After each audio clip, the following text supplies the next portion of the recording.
తాజాగా ఒక breaking news అయితే అందుతుంది. కేంద్ర ఇంటెలిజెన్స్ నుంచి రాష్ట్ర ప్రభుత్వానికి, రాష్ట్ర ప్రభుత్వ ఉన్నతాధికారులకైతే ఒక హై అలర్ట్ అయితే వచ్చినట్టుగా తెలుస్తుంది. ఫలితాల తరువాత జూన్ 4న ఫలితాల తరువాత ఏపీలో ప్రతీకార దాడులకు భారీ కుట్ర జరుగుతుంది. దాన్ని తిప్పికొట్టాలని చెప్పి అప్రమత్తంగా ఉండాలని చెప్పి ఒక అలర్ట్ మెసేజ్ అయితే కేంద్ర ఇంటెలిజెన్స్ నుంచి రాష్ట్ర ప్రభుత్వానికి వచ్చినట్టుగా తెలుస్తుంది. ఇప్పటికే ఎన్నికల తరువాత రాష్ట్రంలో కొన్ని ప్రాంతాల్లో ఒక రకంగా మారణ హోమమే జరిగింది. ఎన్నికలు అయిపోయిన తరువాత అనేక ప్రాంతాల్లో ప్రతిపక్షాల మీద విచ్చలవిడిగా దాడులు జరిగాయి. దీని మీద ఎలక్షన్ కమిషన్ కూడా సీరియస్ అవుతాం. డీజీపీని, సిఎస్ని ఢిల్లీ పిలిపించి వివరణ అడగటం, దాదాపుగా 2 జిల్లాల ఎస్పీలని సస్పెండ్ చేయడమే కాకుండా ఒక ఎస్పీని, ఒక కలెక్టర్ని కూడా బదిలీ చేసిన ఘటన. సో ఈ పరిణామాల్లో కేంద్ర ఇంటెలిజెన్స్ ఇప్పుడు తాజాగా ఇచ్చినటువంటి హెచ్చరికతో ఏపీలో మరొక్కసారి హై అలర్ట్ అయితే వచ్చిందని చెప్పుకోవచ్చు. అంటే రాష్ట్రంలో ఏదో కుట్ర జరుగుతుంది. పిన్నెల్లి సోదరులకు సంబంధించిన అనుచరుల వద్ద ఇప్పటికే పెట్రోల్ బాంబులతో సహా అనేక మారణాయుధాలను నిన్న గుర్తించారు. ఇప్పుడు సోషల్ మీడియాలో కానివ్వండి, మీడియాలో కానివ్వండి పెద్ద ఎత్తున ప్రచారం జరుగుతుంది. అంటే కుట్రలకు ఇప్పటికే పగడ్బందీ ప్రణాళిక సిద్ధం చేసుకున్నారు. పెట్రోల్ బాంబులతో సహా మారణ ఆయుధాలన్నీ కూడా సిద్ధం చేసుకున్నారన్నట్టుగా మనకైతే అర్థమవుతుంది. ఏది ఏమైనా తాజాగా వచ్చినటువంటి ఈ కేంద్రం నుంచి వచ్చినటువంటి ఏదైతే హెచ్చరికలు ఉన్నాయో ఈ నేపథ్యంలో పోలీస్ శాఖ కూడా అలర్ట్ అయినట్టుగైతే తెలుస్తుంది. అంతేకాదు కేంద్ర ఇంటెలిజెన్స్ ఇంకొక సమాచారం కూడా చెప్పింది. జూన్ 19 వరకు కూడా రాష్ట్రంలో కేంద్ర సాయుధ బలగాలను కొనసాగించాలి. ఇప్పటికే ఎన్నికల అనంతరం కూడా 2-3 వారాల పాటు పారామిలిటరీ బలగాలను కొనసాగించాలని చెప్పి ఎలక్షన్ కమిషన్ ఆల్రెడీ నిర్ణయం చెప్పింది. ఎందుకంటే ఏపీలో పరిస్థితులు దాదాపుగా అదుపు తప్పాయని చెప్పొచ్చు. కాబట్టి ఫలితాల తర్వాత కూడా దీని ప్రభావం ఉండొచ్చు. సో న్యూ గవర్నమెంట్ ఫామ్ అయ్యే వరకు కూడా ఖచ్చితంగా ఈ బలగాలు అయితే కొనసాగించాలని ఇప్పటికే ఎలక్షన్ కమిషన్ చెప్పింది. దీనికి తోడు కేంద్ర ఇంటెలిజెన్స్ కూడా కొన్ని అదనపు బలగాలను సమస్యాత్మక ప్రాంతాల్లో మోహరించాలి. అవసరమైతే ఇప్పటి నుంచే 144 సెక్షన్ కూడా అమలు చేయాలి. ఫలితాలు వెలువడిన వెంటనే ఒక భారీ దాడికైతే కుట్ర జరిగే ప్రయత్నం జరుగుతుంది. అంటే నూతన గవర్నమెంట్ ఫామ్ అవడానికి ఫలితాలకు మధ్యలో ఈ మారణ హోమానికి అయితే ఏదో కుట్ర లేపుతున్నట్టుగా కేంద్ర ఇంటెలిజెన్స్కి అయితే సమాచారం అందింది. సమస్యాత్మక ప్రాంతాలను వెనువెంటనే గుర్తించి అక్కడికి పారామిలిటరీ బలగాలు పంపాలని, అవసరమైతే అదనపు కేంద్ర బలగాలను కూడా ఆంధ్రప్రదేశ్ తీసుకోవాలని చెప్పి రాష్ట్ర పోలీస్ శాఖకు కూడా ఆదేశాలు అయితే ఇవ్వడం జరిగింది.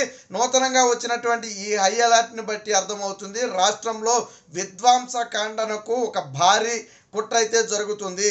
అందుకు ఉదాహరణే ఎన్నికల తరువాత ఏదైతే టీడీపీ, జనసేన సానుభూతి పరులపైన ఇష్టానుసారం దాడులు చేసి తలలు పగలగొట్టి రక్తాలు కారే విధంగా వారి మీద దాడి చేయటమే కాకుండా తిరిగి ప్రతిపక్షాల మీద ఎదురు కేసులు పెడుతున్న పరిస్థితి కూడా మనం చూసాం.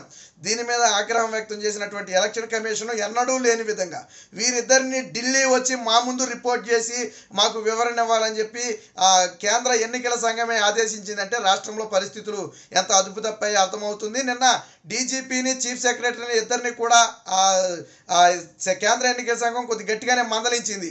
మీరు బాధ్యతను మరిచారా? ఆంధ్రప్రదేశ్ని గాలికి వదిలేశారా? ఏంటి ఈ మారణ హోమం? ఏ రాష్ట్రంలోనూ జరగని విధంగా ఆంధ్రప్రదేశ్లో ఎందుకు జరుగుతుంది? ఎన్నికల సమయంలో దాడులు జరిగాయి, ఎన్నికల అనంతరం ఆ దాడులు రెచ్చిపోయాయి, కానీ పోలీసు శాఖ విఫలమైంది.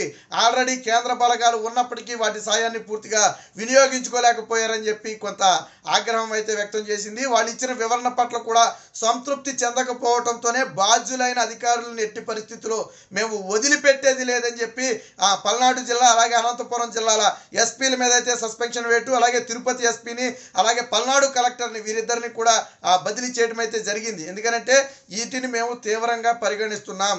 ప్రజలకు శాంతియుతమైనటువంటి అవకాశం ఉండాలి. ప్రజాస్వామ్యంలో ఇలాంటి వాటికి ఇది ఉండకూడదు. ఒక రకంగా భయభ్రాంతులకు గురయ్యే అవకాశం ఉంది. ఇలాగే వదిలేస్తే దీన్ని తరువాత కంట్రోల్ చేయటం కూడా కష్టమైపోతుంది నాకు ఉద్దేశంతో సంబంధిత అధికారులు ఎవరైతే ఉన్నారో వారి మీద చర్యలు తీసుకోవడంతో ఇప్పుడు రాష్ట్ర పోలీస్ శాఖ కానివ్వండి, కలెక్టర్లు కానివ్వండి అలర్ట్ అయ్యారు. ఎందుకంటే కేంద్ర ఎన్నికల సంఘం అంత ఆశామాషిగా వదిలిపెట్టట్లేదు కాబట్టి. ఇప్పుడు కేంద్ర ఇంటెలిజెన్స్ రిపోర్ట్ కూడా ఏం చెప్తుంది? ఫలితాల తరువాత ప్రతీకార చర్యలకు దిగే అవకాశం, ఒకవేళ పొరపాటున ప్రభుత్వం మారింది అనుకోండి, ఖచ్చితంగా ప్రభుత్వం మారుతుందని అందరూ అంచనాలు ఉన్నాయి. ఒకవేళ ప్రభుత్వం మారితే మారిన తర్వాత వెంటనే రిజల్ట్ వచ్చిన రోజే గవర్నమెంట్ అయితే ఫామ్ అయిపోతుంది కదా, కొంచెం సమయం పడుతుంది, వారం పట్టవచ్చు, 10 రోజులు పట్టవచ్చు, 15 రోజులు పట్టవచ్చు. ఈ లోపు చేయాల్సిన దాడులు మొత్తం కూడా చేసేయాలి. ఎవరైతే ఆ వైసీపీకి అడ్డుగా నిలబడ్డారో, ఎవరైతే వైసీపీకి కారణమయ్యారో, ఎవరైతే వైసీపీని ఢీకొని బలంగా నిలబడ్డారో వారందరి మీద, ఎవరైతే వైసీపీ మీద పోటీ చేసి గెలిచారో వారి మీద దాడులు చేయాలని చెప్పి ఒక పెద్ద కుట్రకైతే తెరలేపినట్టుగా తెలుస్తుంది. అందుకనే కేంద్ర ఇంటెలిజెన్స్ రాష్ట్ర ప్రభుత్వానికి అయితే ఒక హై అలర్ట్ అయితే ఇచ్చింది. పోలీస్ శాఖ అప్రమత్తంగా ఉండాలని చెప్పి తేల్చి చెప్పింది. అంతేకాకుండా ఎప్పటికప్పుడు రాష్ట్రంలో ఏదైతే ఈ శాంతి భద్రత ఇష్యూ ఉందో దీనికి సంబంధించి నివేదికలు కూడా పంపాలని చెప్పి అటు కేంద్ర ఇంటెలిజెన్స్ కానివ్వండి, ఇటు కేంద్ర ఎన్నికల సంఘం కానివ్వండి, వీరిరువురు కూడా ప్రతిరోజు అప్డేట్స్ అయితే పంపాలని చెప్పినట్టుగైతే తెలుస్తుంది. మొత్తంగా అదనపు బలగాలను సైతం వినియోగించుకోవాలని కేంద్ర ఇంటెలిజెన్సే సూచన చేసింది. అంటే పరిస్థితులు ఏ పరిస్థితుల్లో అర్థం చేసుకోవచ్చు. ముఖ్యంగా పల్నాడు, తాడిపత్రి లాంటి ప్రాంతాల్లో కానివ్వండి, అనంతపురంలోని కొన్ని ప్రాంతాల్లో కానివ్వండి దాడులు ఎక్కువగా జరిగే అవకాశం ఉన్నట్టుగైతే కేంద్ర ఇంటెలిజెన్స్ అయితే కనిపెట్టింది. అవసరమైతే ముందుగానే బైండ్ ఓవర్ కేసులు నమోదు చేసి ఎవరైతే ఇప్పుడు పిన్నెల్లి సోదరులకు చెందినటువంటి అనుచరుల వద్ద ఏకంగా పెట్రోల్ బాంబులే దొరికాయి. అంటే వీరు విధ్వంసానికి పథక రచన ఆల్రెడీ చేశారు. కత్తులు, కటార్లు, రాళ్ళు కూడా దొరికాయి. అంటే రాళ్ళు కూడా సిద్ధం చేసుకున్నారు ఎదుటి వ్యక్తుల మీద దాడులు చేయడానికి. ఇదే సమయంలో పెట్రోల్ బాంబులు సిద్ధం చేసుకున్నారు. ఒక రకం వేట కొడవళ్ళు సిద్ధం చేశారు. సో వీటన్నిటినీ నిన్న పోలీసులు అనంతపురం ఎస్పీ స్వాధీనం చేసుకుని వాటన్నిటినీ కూడా మీడియా ముందు పెట్టడం జరిగింది. మరి పిన్నెల్లి సోదరులకు చెందినటువంటి అనుచరుల వద్ద ఇన్ని మారణాయుధాలు దొరికాయి అంటే దీని వెనక కుట్ర లేదా?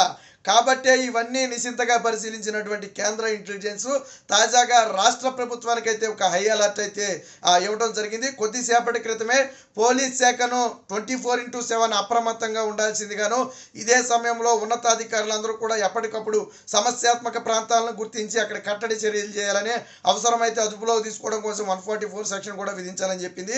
రాష్ట్ర పోలీసులకు సాయంగా కేంద్ర బలగాలు ఇప్పటికే 25 పారామిలిటరీ కేంద్ర బలగాలు రాష్ట్రంలో మోహరించడానికి ఆల్రెడీ ఎలక్షన్ కమిషన్ ఆదేశాలు జారీ చేసింది. అవసరమైతే మరిన్ని కేంద్ర పారామిలిటరీ బలగాలను కూడా రాష్ట్ర ప్రభుత్వం వినియోగించుకోవచ్చు. బట్ పరిస్థితులు మాత్రం అదుపులో ఉంచాలి.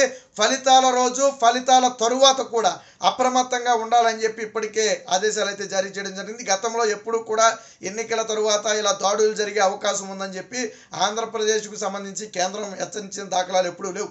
అటు 2014లో కానివ్వండి, 2019లో కానివ్వండి అలాంటి పరిస్థితి ఎప్పుడూ రాలా. కానీ 5 ఏళ్ల పాటు అధికారాన్ని అనుభవించి ఓటమిని జీర్ణించుకోలేని వైసీపీ ఈరోజు పోలీసులు అండా, అధికారులు అండా చూసుకుని విచ్చలవిడిగా చెలరేగిపోతుంది.